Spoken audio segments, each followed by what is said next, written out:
आदिवासी बहुल आणि विविध समस्यांनी ग्रस्त असलेल्या नंदुरबार जिल्ह्याच्या सर्वांगीण विकासासाठी आपण कटिबद्ध असल्याचे प्रतिपादन जिल्ह्याचे पालकमंत्री तथा राज्याचे वैद्यकीय शिक्षण मंत्री हसन मुश्रीफ यांनी केले। शिक्षणासह अनेक मूलभूत प्रश्न जिल्ह्यासमोर असून शिक्षणाच्या बाबतीत जिल्हा मागे असल्याची खंतही त्यांनी व्यक्त केली। पालकमंत्री झाल्यानंतर त्यांचा नंदुरबार जिल्ह्यातील हा दुसरा दौरा होता।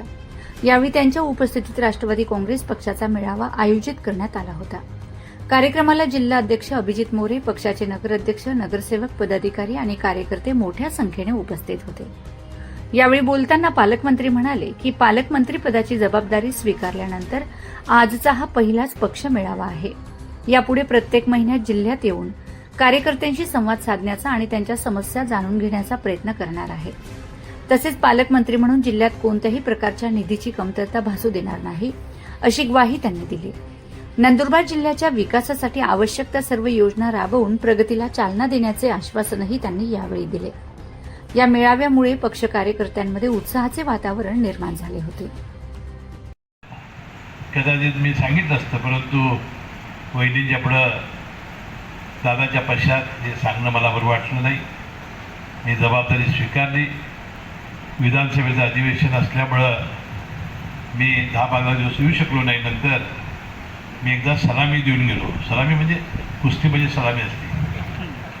आणि येऊन मी आढावा घेतला, अधिकाऱ्यांच्या ओळखी केल्या आणि मी त्याच दिवशी आपले अध्यक्ष अभिजित मोरेंना सांगितलं होतं मी पुन्हा 30 तारखेला येईल, दिवसभर येईल आणि पहिला मी राष्ट्रवादी काँग्रेस पक्षाचा मेळावा घेईन आणि बाकीच्या इतर कामाकडे मी लक्ष देईन। त्याप्रमाणे हे वचनपूर्ती करण्यासाठी मी आज आपल्या मेळाव्याच्या निमित्ताने उपस्थित आहे। म्हणून हे खरं आहे की आदिवासी जिल्हा असलेला नंदुरबार, एका बाजूला मध्य प्रदेश, एका बाजूला गुजरात आणि अतिशय अविकसित जिल्हा। मगाशी जिल्हाधिकारी, मुख्य कार्यकारी अधिकारी, आपले प्रोजेक्ट ऑफिसर हे मला भेटले आणि मी अवाक झालो की या राज्यामध्ये सर्वात कमी शिक्षित असलेला जिल्हा आहे। म्हणजे शिक्षणाचं सुद्धा काम आपल्या जिल्ह्यामध्ये कमी आहे।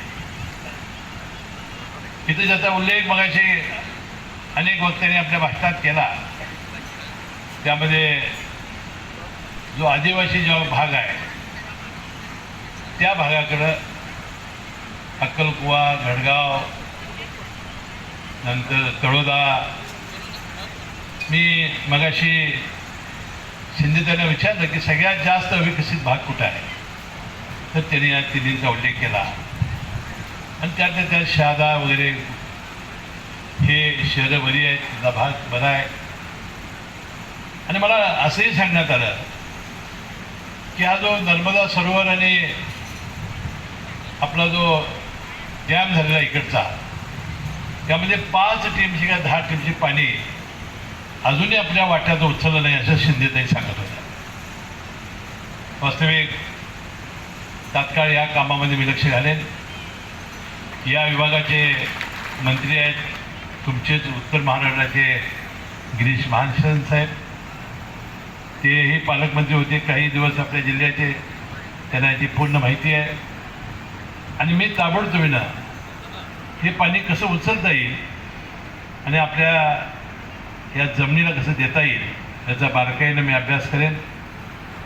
पिण्याच्या पाण्याच्या ज्या समस्या आता निर्माण झालेल्या आहेत, अनेक टँकर सुरू झालेले आहेत, तिकडे सुद्धा लक्ष देणं आणि ज्या अपेक्षा तुमच्या राष्ट्रवादी काँग्रेस पक्षाच्या आहेत किंवा आपला राष्ट्रवादीचा पालकमंत्री असल्यामुळं आपल्याला निधी मिळाला पाहिजे, मी निधी योग्य प्रमाणात सर्वांना देण्याचा प्रयत्न करेन।